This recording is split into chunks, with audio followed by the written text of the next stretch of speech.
All right, so hello and welcome to our regulatory update. My name is Christy Schmidt, and I am the I'm the manager of member education at the Specialty Food Association. A recording of this webinar will be available to you later today, if not on Monday. And we just want to remind you that. If any questions come up, since this is a town hall, we encourage you to put your questions in the Q&A chat function, and that is at the bottom of your screen. We are so eager to hear from you. We know that there's a lot of things going on in the world right now, so Leah is here to help us kind of make sense of it. So I'm also going to introduce Leah, and she is Leah Scarpelli from the Errant Fox Schiff, and she is a partner there. And she advises U.S. and international companies, associations, and governments on trade and custom matters, including trade remedies and import compliance. So she is the expert. She is able to really relate this information and help specialty food makers understand how this impacts your business. And as just a last note, if you have not already, please subscribe to our LinkedIn newsletter. We are going to be sharing the highlights from today's session, and there's also some more member content there that comes month to month. So Leah, let's get started. You can take it away. Great. Thank you, Christy and SFA, for having me back.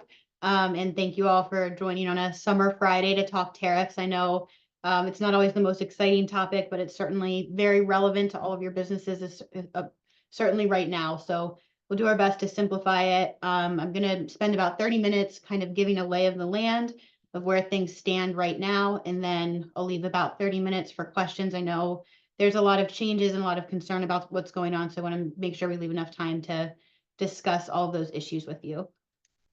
So turning to the next slide. First, I just wanted to start with a reminder. If you've attended a webinar that I've given for SFA before, you've probably seen this slide. But I always like to remind people that the presidential authority to implement tariffs is delegated by Congress. So the president can't impose tariffs on his own. There are certain laws that give him the right to do so. And the three of those laws that are being used to implement the current tariffs are the International Emergency Economic Powers Act, which we call IEEPA, if you hear that abbreviation, and then Section 232 and Section 301 of various trade acts.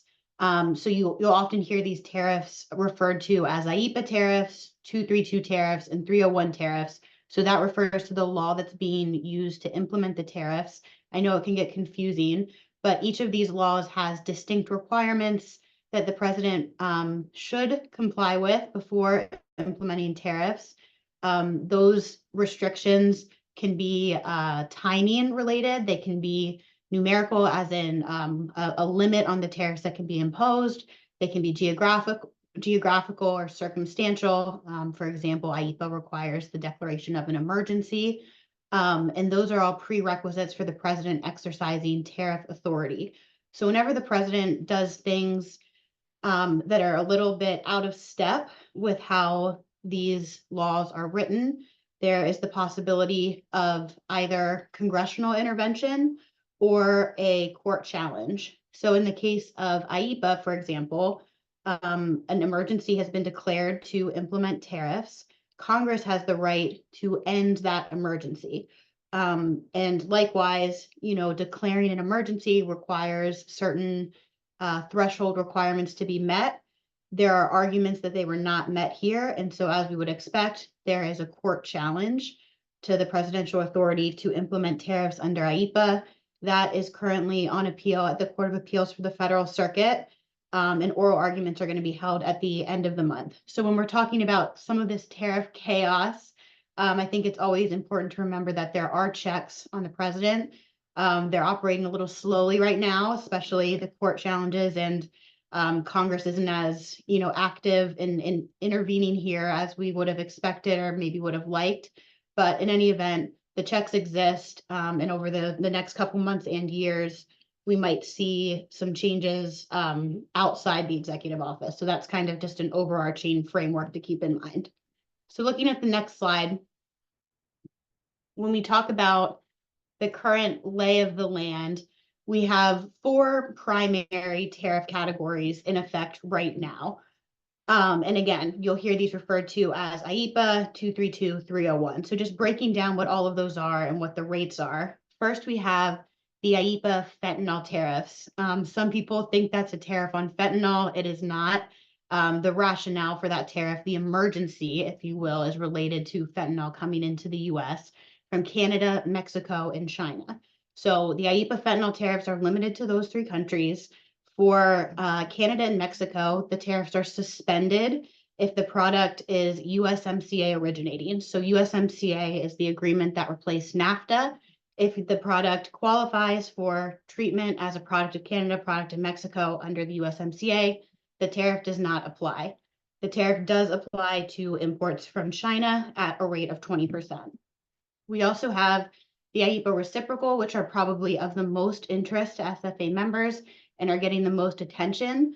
Those are the baseline 10% duties that are in effect on all countries, or mostly all countries. We'll talk about that a little bit later. But that baseline reciprocal tariff of 10% is locked in until August 1. And then starting in August, we'll see these country-specific increases, which we'll talk about, where the rates will shift up mostly, depending on the country, to specific rates depending on where the product is being imported from. We also have the Section 232 tariffs, which will be of interest of members who import products in metal packaging. So Section 232 right now applies to automotive, but more importantly for you all, steel and aluminum, including cans for food and beverage packaging. Those are included as derivative steel and aluminum products. So those tariffs originally were 25%, have increased to 50%, also in effect on imports from all country, but product specific. And then finally, we have Section 301. These are specific to China, and these are actually a legacy from the first Trump administration. And when I talk about court appeals moving slowly, the appeal of the Section 301 tariffs from the first Trump administration is still pending. So when the courts are a check, but a slow moving one. But those are the 4 tariff regimes that we have in effect right now. And if we turn to the next slide, we can talk a little bit about how they all fit together.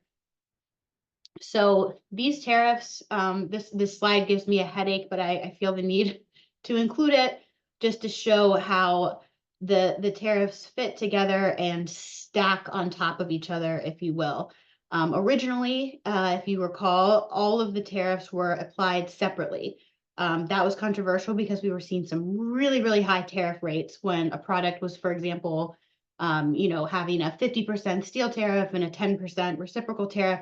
The rates were getting really high, really fast.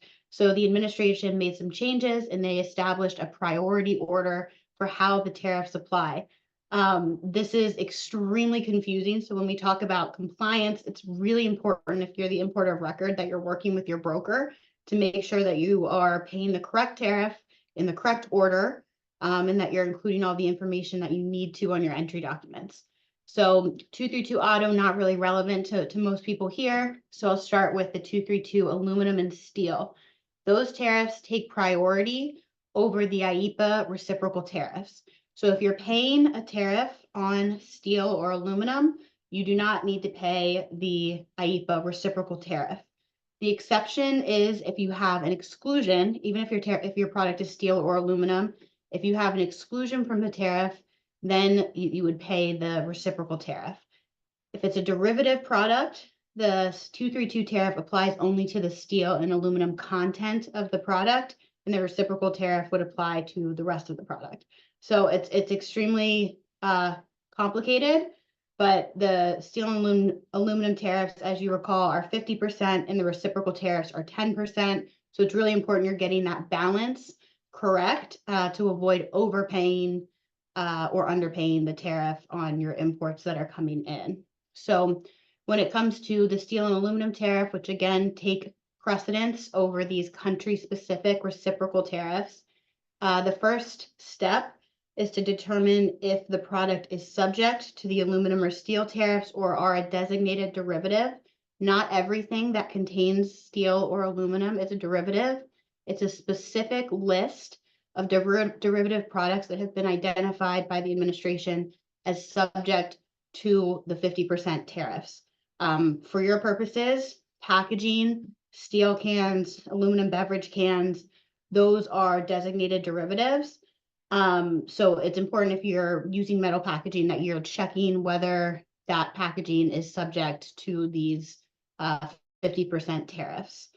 And again, for derivative products, if the product is not entirely made of steel and aluminum, the duties are assessed only on the value of the metal in the good. And if the product has an exclusion, the exclusion process has been eliminated, but there are some legacy exclusions that were filed before that process was eliminated. If you have an exclusion from the tariff, then the reciprocal tariff would apply. And that right now is at 10%. So talking about the reciprocal tariffs again, as I mentioned, USMCA qualified articles, so products from Canada or Mexico that qualify for preferential treatment under the USMCA, those are currently exempt from the reciprocal tariffs. And right now, until August 1, the reciprocal tariffs are locked at a rate of 10%, and that will increase on August 1. If you're importing from China, we'll talk about that later, but these provisions apply a little bit differently because the stacking really is still happening for China in a way that it's not for other countries. But if you're importing from non-Chinese countries, the thing to keep in mind is that steel and aluminum is treated separately from the reciprocal tariff, and that the 232 takes priority over reciprocal. So check with your broker. If you have outside counsel, talk to outside counsel, really take the steps to make sure that you're doing this correctly because you don't want to overpay your duties. So looking at the next slide, just to recap, again, the reciprocal tariffs are really the most pressing right now. They've been in the news a lot, and that's because we're going to see some big adjustments starting August 1. So I want to talk about these specifically.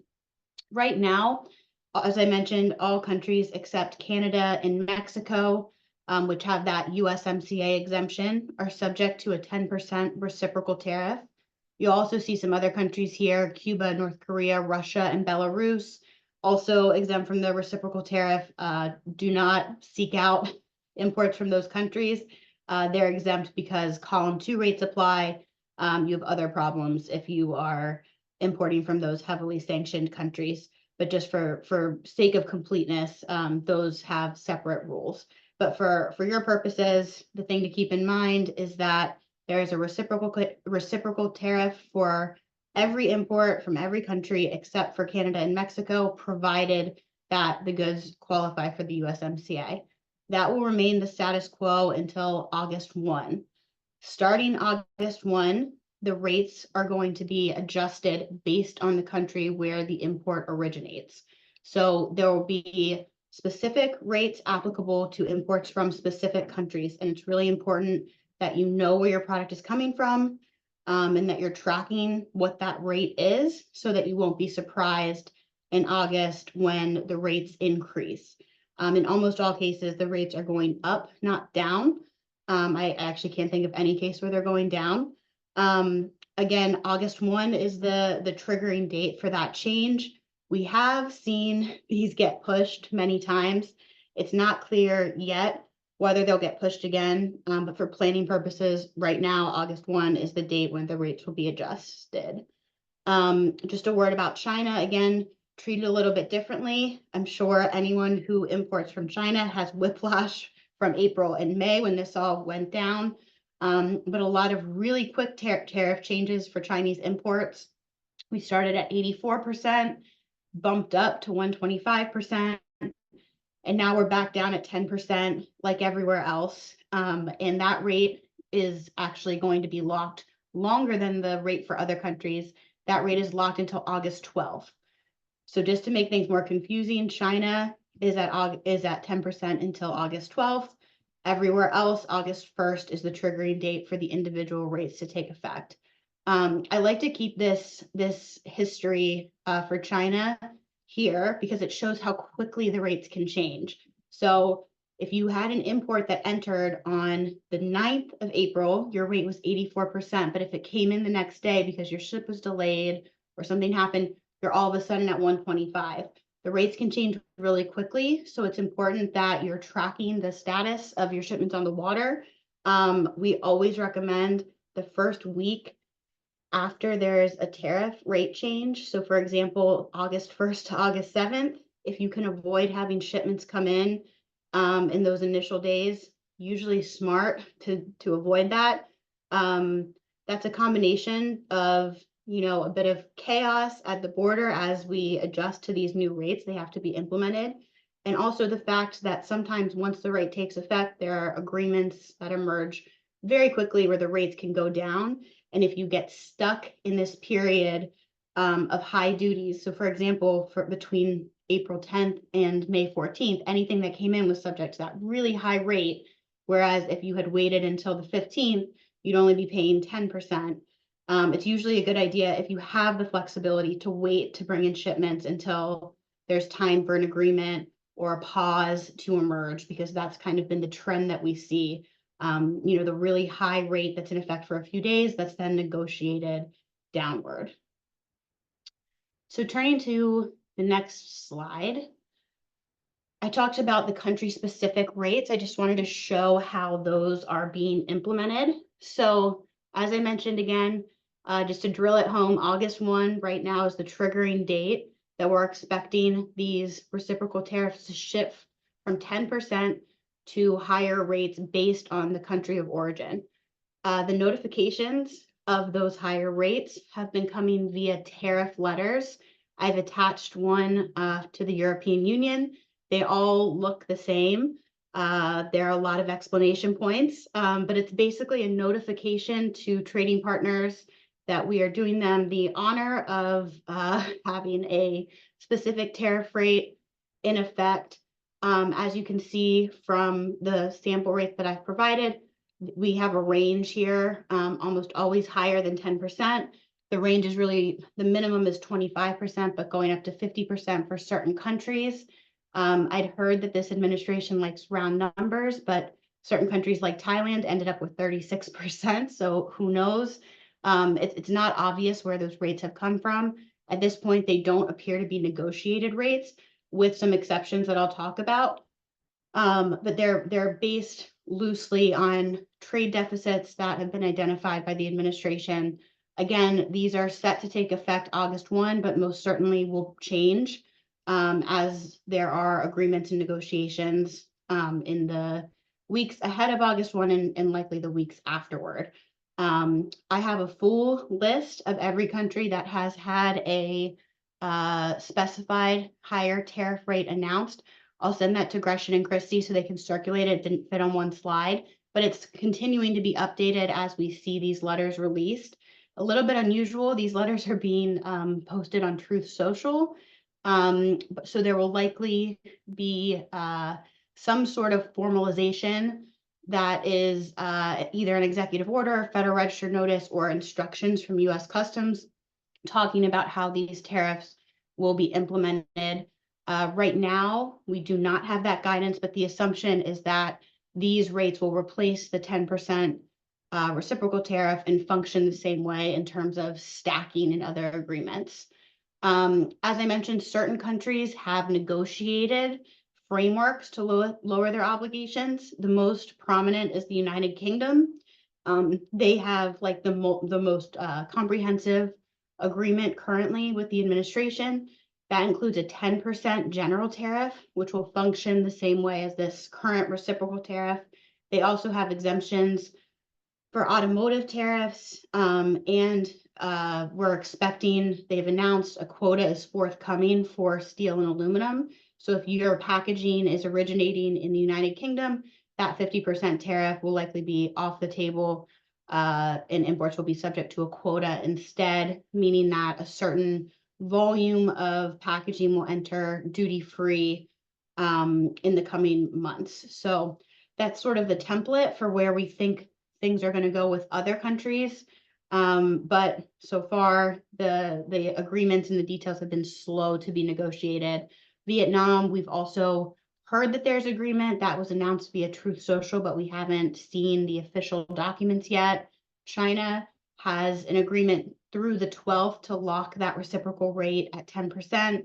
Again, that dialogue is ongoing, so we might see a more comprehensive agreement for China as well. The EU, we've heard also talking. So there seem to be a lot of agreements in various stages, but right now the most comprehensive is the United Kingdom. It's something that we expect will change over the coming months. So turning back to Canada and Mexico, again, treated a little bit differently. Right now, the tariff is suspended, the reciprocal tariff for USMCA originating products.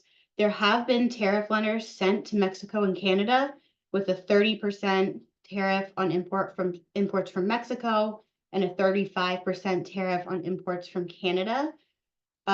These, as you can see, reports indicate means there has not been an official announcement. We're sort of reading the tea leaves based on our conversations with our lobbyists and our intelligence that we have here in DC. These tariffs we expect would function in the same way as the IEEPA fentanyl tariffs, meaning they would be suspended still for USMCA or qualified goods. That will likely depend on the status of the USMCA renegotiation, which is in progress, ramping up. So if you're importing from Canada and Mexico, don't necessarily expect this 30 and 35% to take effect August 1. There might be some suspension if your goods are USMCA qualified. Again, that's something we're watching closely. The trend here, unfortunately, is that we get these big announcements without the details, and then the details follow much closer to the implementation date, which leaves you all in a position that it's difficult to plan, and there's some scrambling to make sure that things are imported correctly. That's sort of just the reality of how these have been rolled out. But the customs instructions in terms of how these individual rate tariffs will work are something that we're monitoring for very, very closely, and we'll give to the SFA team to circulate as soon as they're available, because it'll be important that you are paying the right tariff based on where your product is coming from.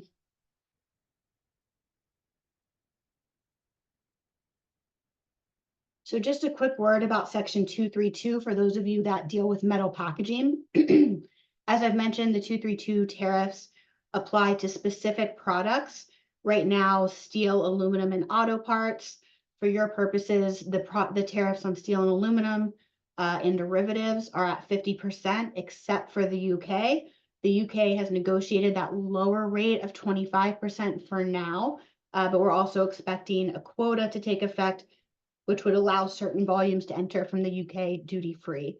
So those tariffs operate separately from the reciprocal tariffs. And as I mentioned on the priority slide, they actually trump, for lack of a better word, or take priority over the reciprocal tariffs in terms of the rate that applies. So looking at the next slide, this just shows how Section 232 has really become a favored tool of the president. If you recall from that first slide, we had the IEEPA tariffs, which are used to implement reciprocal tariffs and require an emergency to be declared. The 232 tariffs are loosely tied to national security, though that term has been interpreted quite broadly. These are just to show becoming a favored tool of the president in terms of implementing tariffs. We have many investigations ongoing that could lead to new tariffs on all of these products. I'm not sure to the extent people use wooden packaging that this might come up. But if you recall from the first Trump administration, sometimes these tariffs can be intended for one thing and have wider reaching effect. So just something to keep in mind in terms of future implementation. These are all ongoing. Looking at the next slide, this is how the 232 tariffs can be further expanded, probably most relevant to you all in the steel and aluminum category. So under the first Trump administration and the Biden administration, we had an exclusion process for tariffs. where companies could request that their imports be excluded from the tariff because of lack of availability in the US or other reasons. If the product wasn't of concern to the domestic industry, it was generally quite easy to get one of those exclusions. In the spring, the Trump administration eliminated that exclusion process, and they've now implemented an inclusion process, which is a process where you can request that new derivative steel or aluminum tariffs become subject to the tariffs. This can be relevant, if you have a competitor that has a tariff advantage because you are stuck paying the tariff on your packaging, your metal packaging, and for whatever reason, their metal packaging has been excluded from the derivative list. You could request an inclusion for the tariff. That's something that we're seeing quite a bit. And it basically is just a formal process for requesting that list of derivatives be expanded to include new products. Also important, if you're not subject as a derivative right now, it's important to monitor those lists periodically to make sure they don't change and that you don't get swept in as a derivative, because those 50% tariffs are quite high, much higher than the individual reciprocal tariffs for many countries. So looking at the next slide, just a quick word on China. So as I mentioned, an agreement with China is ongoing. There is a lock at the 10% rate until August 12th. At that point, it's hard to say where the rate will go at this point, but the rates with China have changed quite a bit over time.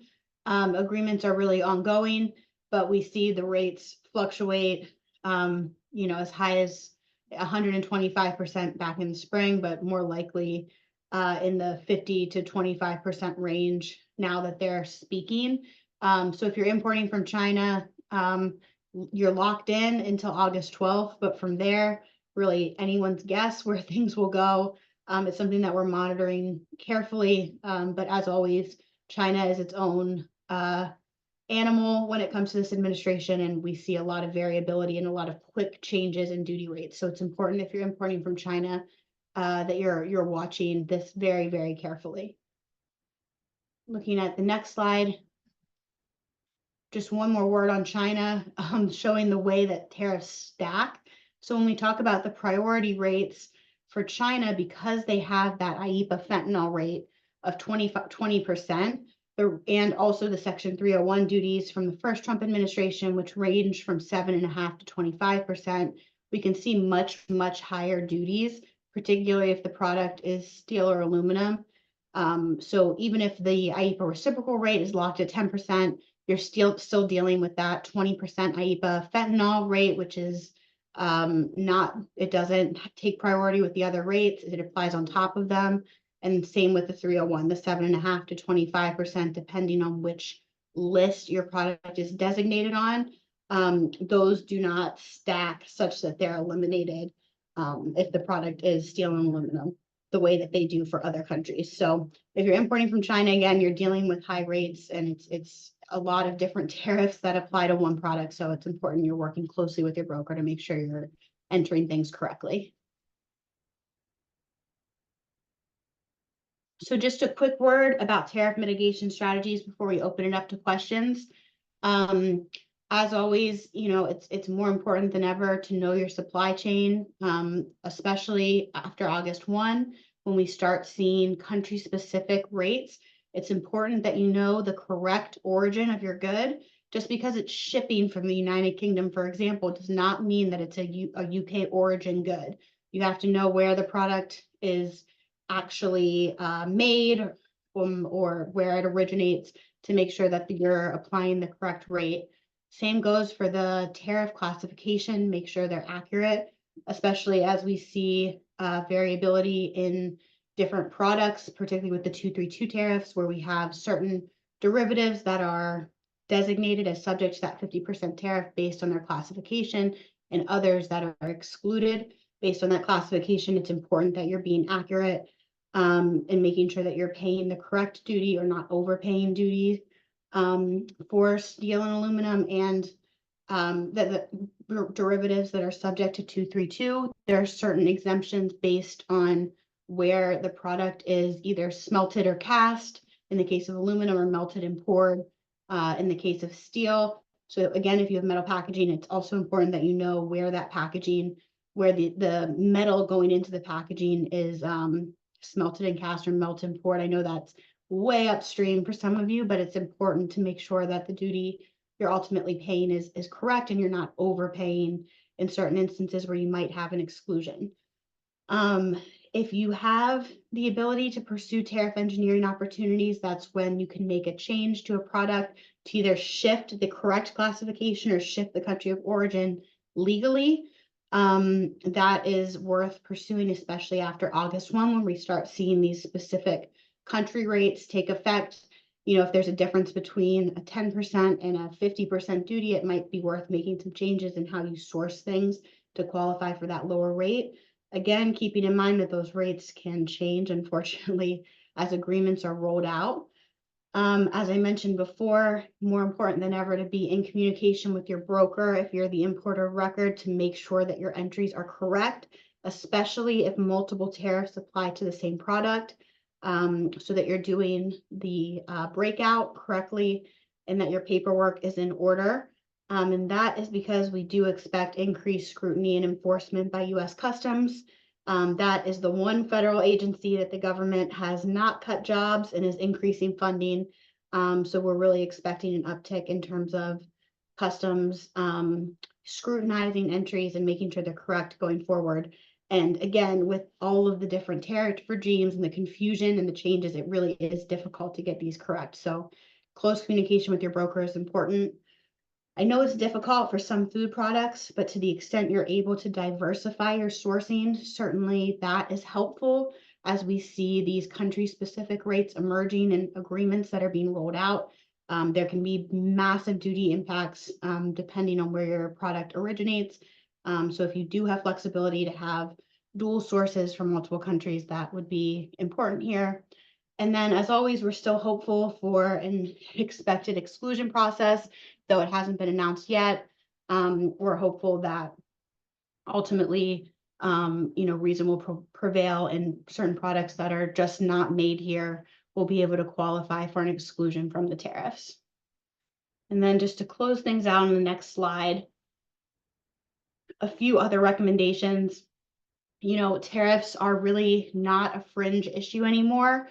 They're having massive impacts on sourcing and sales. So it can't really be one person that is responsible for this. The issue's just gotten too big if you have any volume of imports.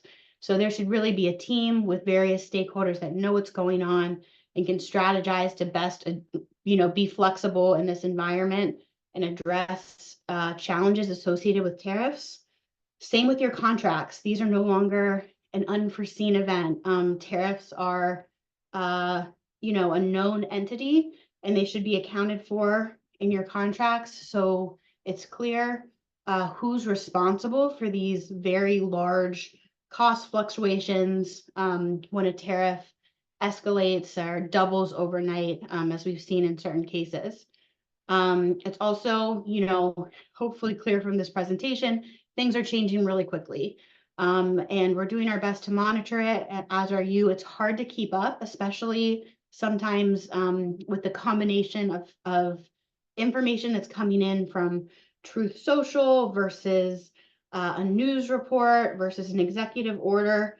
A tariff cannot be implemented via a Truth Social post or an article in the Washington Post. There has to be an executive order.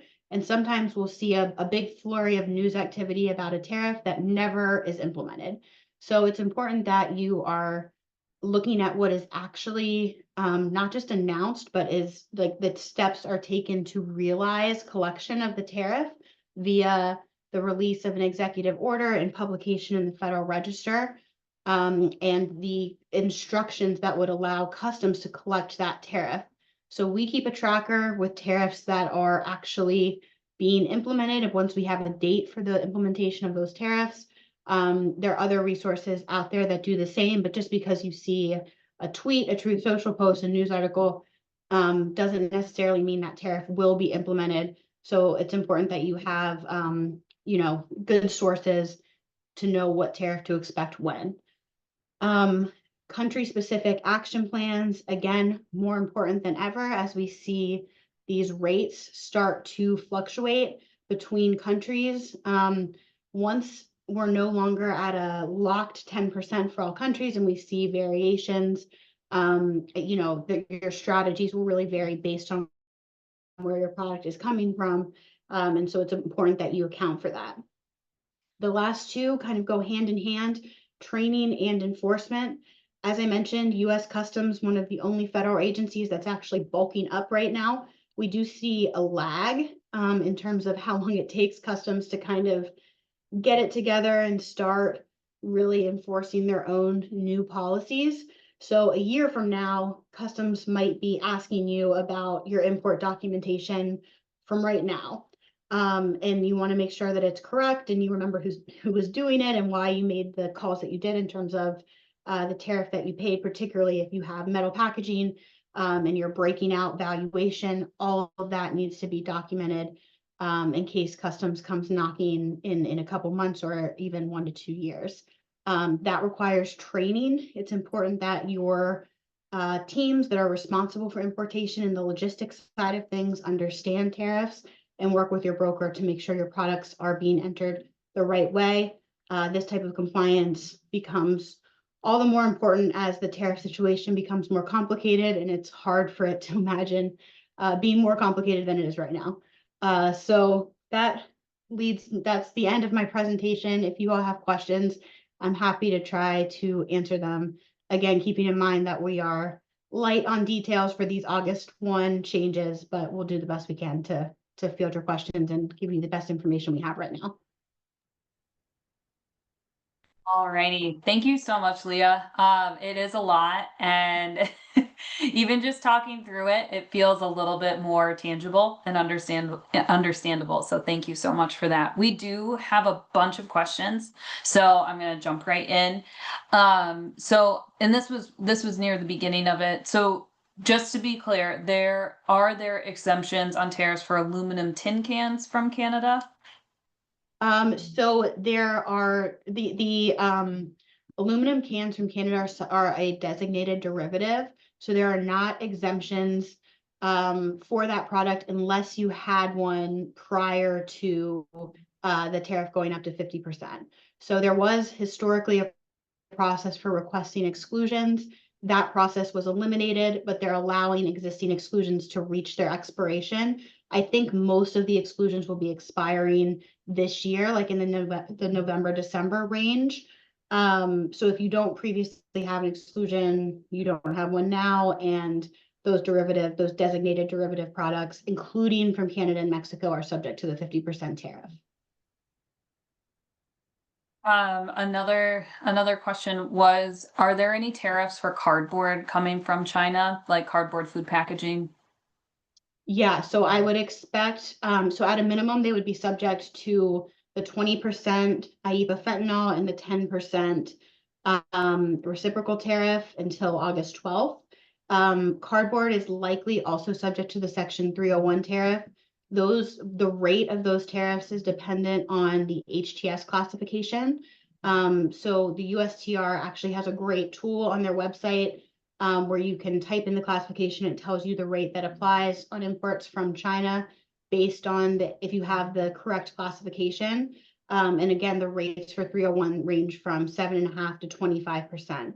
So those tariffs can actually add up quite quickly because we could be talking about 20% IEEPA fentanyl, 10% reciprocal, and then a 25 301. So you're looking at 55% right there. Got it. So this is an interesting question. So the main question is, are tariff fees legal from a U.S. manufacturer to a U.S. manufacturer? So they're not an importer of record, but they buy from another U.S. company, and that company is pushing for it, a tariff fee. So tariffs are the party that is responsible for the payment of tariffs to to the US government is the importer of record. So the importer of the product is responsible for paying the tariff to the US government. How that is passed along to the consumer is contractual. So when we talk about your contractual provisions accounting for tariffs, that's what we mean. Ultimately, US consumers pay tariffs because the importer of record, is a supplier. They pass it along to their customer, who passes along to their customer, who passes along to their customer. So certainly we see reverberations in the supply chain all the way to you or I at the grocery store buying a good, which is why tariffs contribute to inflation. Okay. And where again can we stay up to date on this information as shipments arrive or just as things change? Absolutely. So we have my firm has a tariff tracker that has the most up-to-date information. We update it every day. There are also, if you look at the whitehouse.gov website, the executive orders are posted there, and that's where you can see the official announcements. I will say they're not just tariff announcements, so you'll see a lot of different announcements. This administration issues a lot of executive orders. But I think there are other resources online that show tracking. But yeah, I would start with our website. The main thing is Truth Social, Twitter, news articles, they are all picking up informal announcements. And usually the Truth Social post is step one, but several other steps have to occur for a tariff to actually be implemented. And sometimes we'll see some dead ends where, particularly in the case of Canada, they seem to get called out a lot. So you'll get a threat of a very high tariff, and that doesn't actually happen because, the prime minister will get on the phone and something will be worked out in the short term. Gotcha. And just as a note for everyone here, we do, my colleague put in Leah's firm's tariff tracker link, so feel free to click into that. We also have a legislative and regulatory webpage on the Specialty Food Association website. This is where you can find other webinars that we've had on these topics, as well as updated regulation. We have a link to Leah's link, so that way you can have just a one-stop shop as a member of SFA to be able to just continue to stay on top of this. Another resource that SFA offers is the Smart Brief. If you are not subscribed, we can grab a link for you and put that in the chat in a second. But that is just another, it's a news outlet that we use that keeps us up to date with everything in the specialty food industry. But I would say a lot of it right now is focusing on this stuff, so just trying to keep up to date as much as possible. You have so many resources, and if you do have questions, you can feel free to reach out to education@specialtyfood.com. So sorry for the little commercial, but I just want to make sure that people know they have all of these resources like that link. That just saves so much time and so much headache. So I have a couple more questions for you. Are you good? Do you need a drink of water? Yeah, no, all good. Awesome. So the other question is, are there any tariffs on imports from India, specifically spices? So the reciprocal 10% tariff applies to India. India will also have a country-specific rate that will take effect August 1. I'm not sure, I don't know it off the top of my head, I apologize, but I'll send the full list of country-specific rates that have been announced so far for reference. Again, that's where we are today. They're being announced kind of on a rolling basis. And right now it seems to be a one-sided, it's a letter that the US government is sending to the government of those countries with the rate. I would view that as kind of like a starting point in a negotiation. I think those rates, like I said, will likely change maybe after August 1, but there's often some shifts once the tariffs take effect and agreements start to emerge. Okay. Another question is, it's more of like a technical one. So we have to stack the 301 duties on top of the 10% tariff for China. And they're just asking if they're understanding that correctly. That's correct, as well as the IEEPA fentanyl, which is 20%. So the China rates really do escalate a lot more quickly because of those two extra provisions. That being said, China is in touch with the administration. They have locked their reciprocal rate through the 12th. There will likely be some sort of agreement that emerges there. So that can also change. I know that I feel like a broken record. It can all change, but there are some countries that seem to be a bit further along in terms of their talks with the administration than others. And China was such a focus early on that those dialogues seem to be, continuing. Another question. We are an importer primarily from Europe. Some of our EU suppliers sell us giftable items in tins. How will the tariff be calculated? So what percent of our product costs will be allocated to the 50% for the tin packaging versus the percentage for the actual food? Yeah, so the tariff on metal is different than the tariff on the food. So right now, the tariff on the food would be the reciprocal rate of 10%, whereas the tariff on the metal tin would be the higher rate of 50%. That's a super factual determination in terms of the value that is assigned to the food versus the tin. So it's important that you are talking with your broker and making sure that you're doing that correctly based on your exact product and the prices, the cost of production, which is the value you're declaring at entry. If you are importing products with metal packaging that have been designated as a derivative, it's definitely at minimum worth talking to your broker and potentially having more advice to get a reasonable care memo or some sort of coverage just to make sure you're doing it correctly, because it is very, very complicated. Okay. It is. So another question is, if tariffs are ruled illegal, would this open the door for refunds of duties paid? Yeah, it would, we think. So as always, it's not exactly clear how that would work. But if the authority used to implement the tariffs has been exceeded such that the tariffs are illegal. So for example, this challenge that's ongoing at the Court of Appeals for the Federal Circuit. And I should add, it's at the Court of Appeals for the Federal Circuit because it was successful at the Court of International Trade. So they were found to be illegal at the Court of International Trade to exceed the authority of that law. Now they're on appeal at the higher court. If ultimately the tariffs are struck down, which again, it will take some time to work its way through. The next step after the Court of Appeals for the Federal Circuit is the Supreme Court. So it would likely go all the way up. But if they're found to be illegal, companies will either have to file their own lawsuits, like a Me Too type lawsuit, tacking on to that precedent, or there might be a mechanism through customs to seek refunds. It's hard to say exactly what that will look like, but yes, there will be paths to refunds if the tariffs are ultimately struck down. Okay. And how do importers preserve their legal rights for refund claims in that interim? So there is a statute of limitations of 2 years from the date of entry. So right now it's you're okay, you're within range. So it's something that hopefully we'll have a decision in advance of that becoming an issue where you have to start preserving the right to refunds.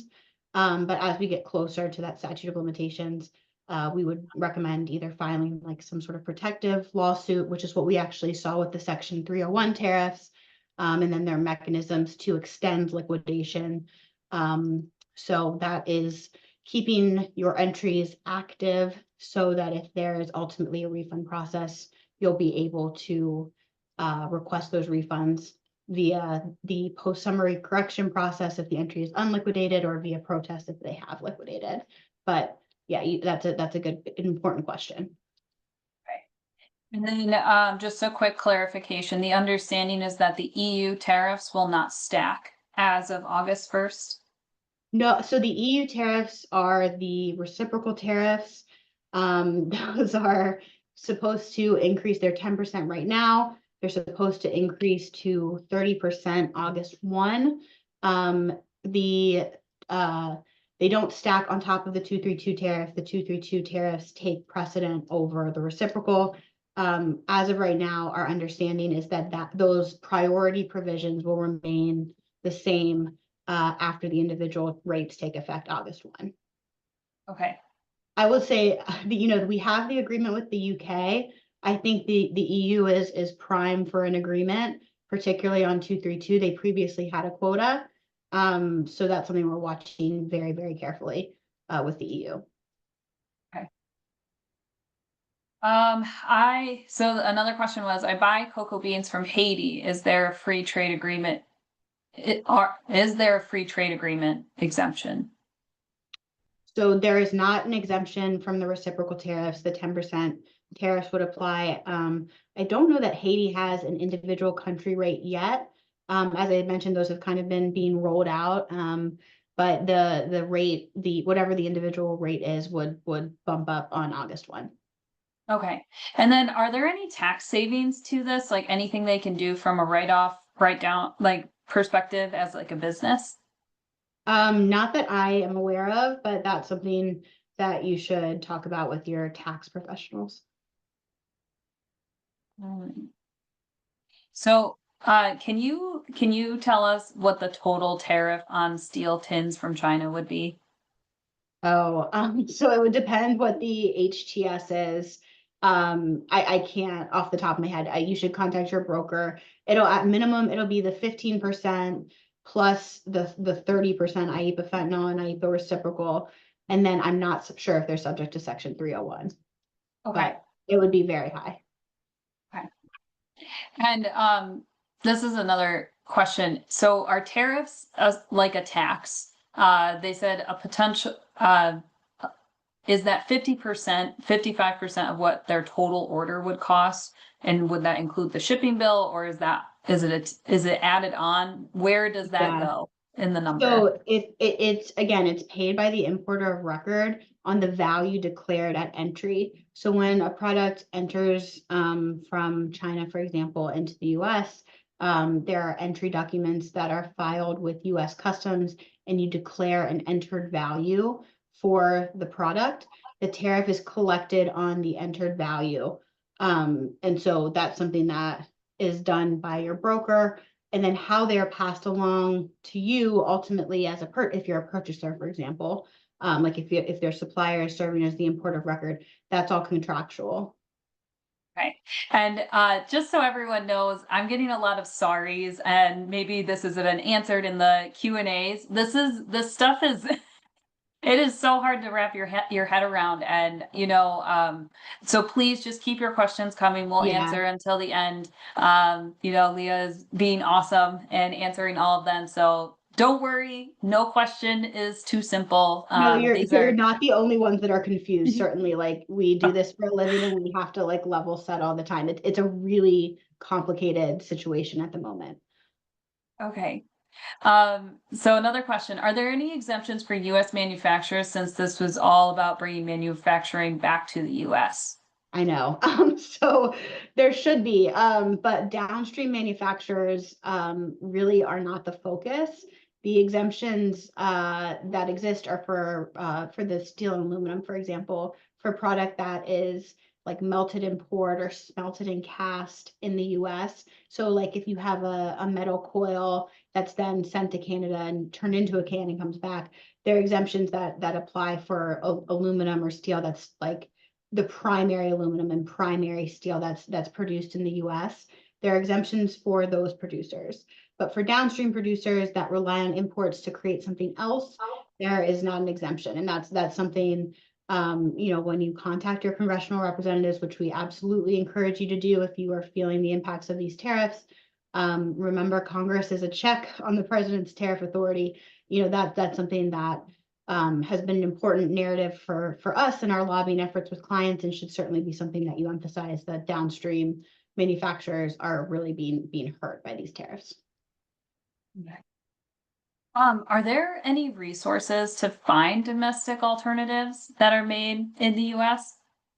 Not that I'm aware of. I think it would probably be through trade associations like SFA and others that you're involved with. But I know in a lot of situations, there's a shortage, like there's supply issues, or they're just simply not made here. Okay.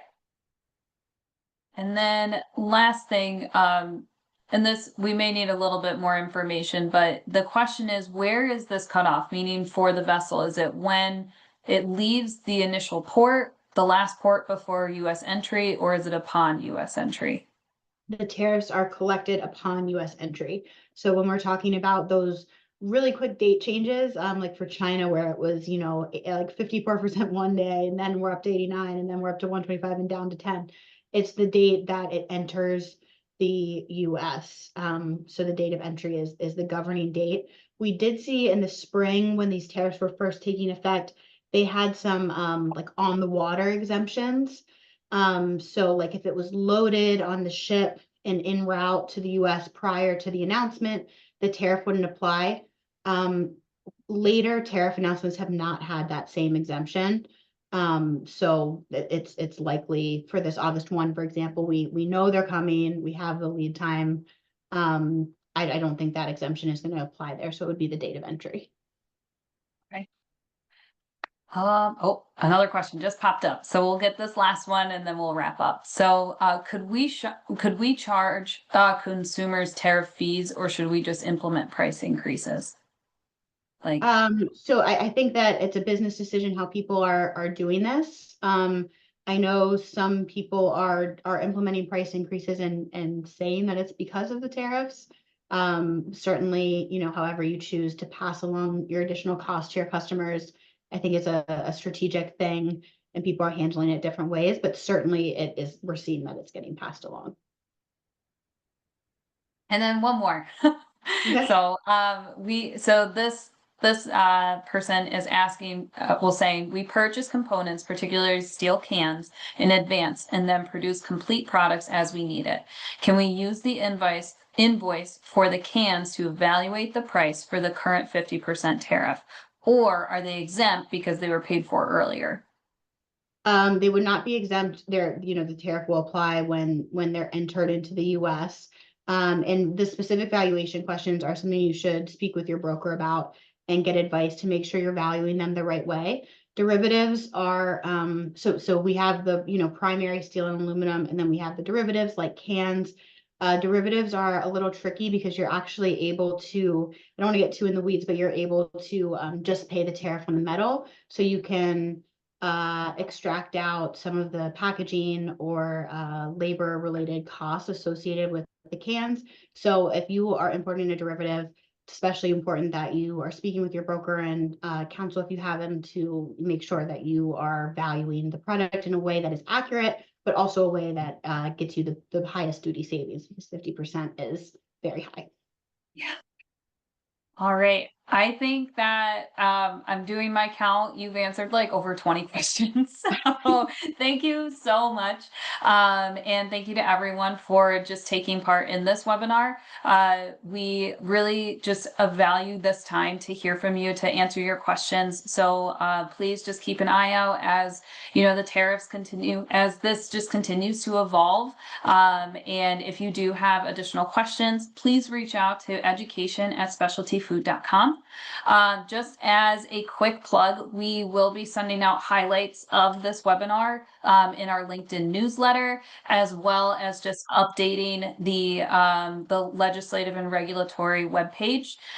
So you now have a list of all of these links that can give you a ton of information. Please make sure to check out Leah's firm's their tariff tracker. That's something that's just so helpful.